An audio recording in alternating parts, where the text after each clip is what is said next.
Ayan, okay.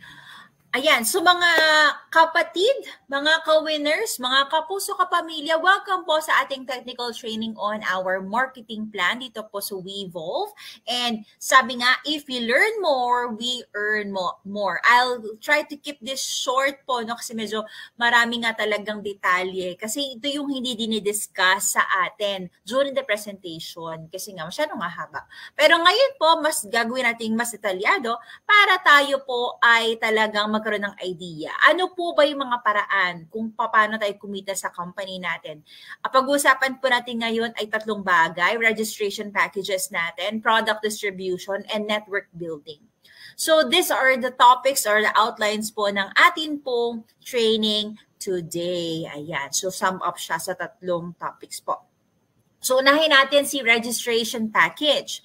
Ang registration packages po natin ay tatlo po. We have the silver, gold, and X3 combo. And ito po ang kanyang benefits. Actually po, pare-parehas lang po siya when it comes to the insurance, the OTS, yung mga free training, yung Union Bank, yung daily payout. Parehas lang din po siya na po pwede kang kumita sa Unilevel, sa stair-step, sa binary. Sa lahat po ng marketing plan natin po pwede. Nagkakaiba lang po siya sa amount, syempre, sa halaga. Nagkakaiba din po sa binary points. Ayan. Kung mapapasin niyo po, si silver ay 1,000. Si gold po ay 2,000 binary points. Nagkakaiba rin po sila sa halaga ng po pwede mong maging income. Syempre, pag sinabi pong gold, mas malaki ang pwede mong kitain kaysa silver. At pag X3 combo naman, pinakamalaki yung pwede mong maging income. Kumbaga nga, meron tayong big, bigger, and biggest. Meron tayong good, better, and best. Ito po yung tatlong registration packages ni Weevolve. Pero to top it off, ang atin pong silver, gold, and X3 combo, member pa rin, distributor tayo ni company. Kaya lang pag gold, tayo po ay pwede mag-dropshipping. At pag na X3 combo naman, tayo ay automatically upgraded to mobile stockist po ni Weevolve. So automatic, mas malaki makukuha mong discount sa mga next purchases mo. Meaning to say, kahit ano po yung maging choice natin dito sa atin pong registration packages, pwede mong paghalu-haluin yan, o po pwede naman na puro silver, puro gold, or X3 combo ka automatically. Ang mahalaga po dito is nakuha po natin yung lifetime membership or distributorship with all the benefits po ni Weevolve. Alright? So, punta naman tayo sa product distribution. Dito pag-uusapan natin kung ano yung pwede mo maging income sa atin pong retail profit, together with the PPP o yung product patronage natin na program. And of course, yung atin po Unilevel and stair-step.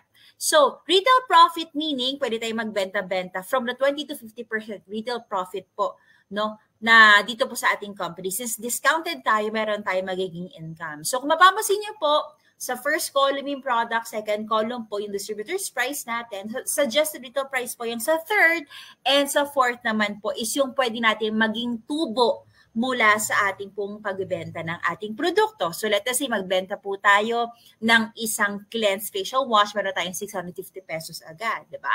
Ganon din po sa atin pong probiotics, 500 pesos po ang po pwede natin maging retail profit agad-agad. So maka-5 ka o maka-3 ka, 'di ba, sa isang buwan, or maka-3 ka sa isang linggo, meron kang 1.5 additional income. Sabi nga, what if you sold 3 Renew soaps a day? So meron kang 140 pesos a day na income times 30 days kung gagawin mo siya araw-araw. 12,000 na po agad 'yan. So kumbaga, pwede na siyang, sabi nga, pandagdag sa atin pong buwanan na pinagkakakitaan yung kinsenas katapusan ng minimum wage or above minimum wage, di ba?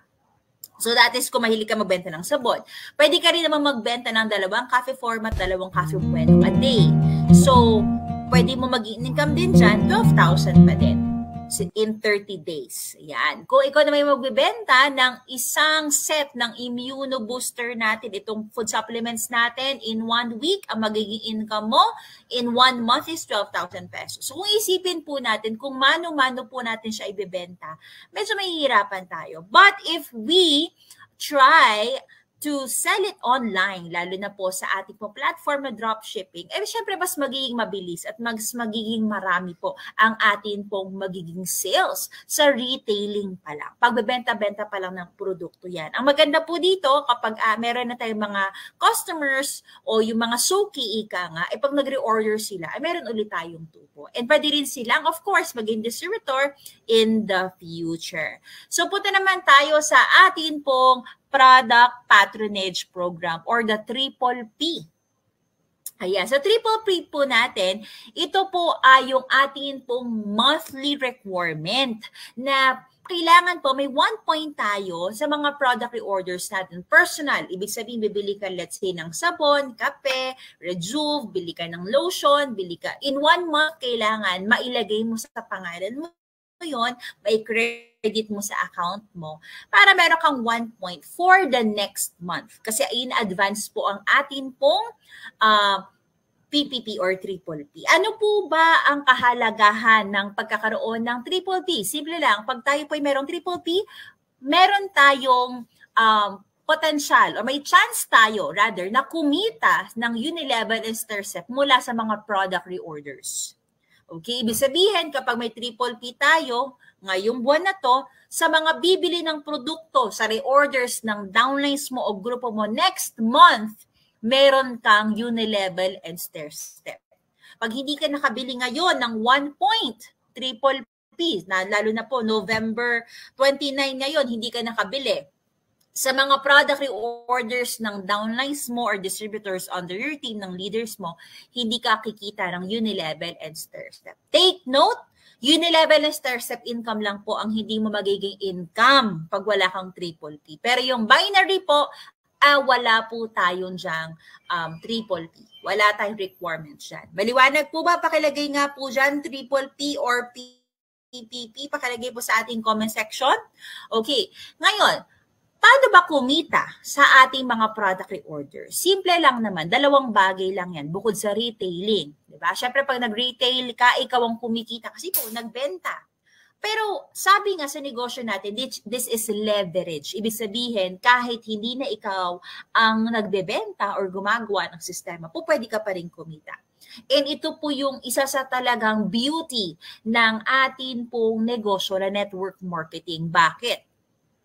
Kasi kapag meron ka ng team, meron ka ng mga distributors sa leaders mo, no? Sila yung nagbebenta ng produkto, pwede ka rin kumita mula sa mga binibenta nila.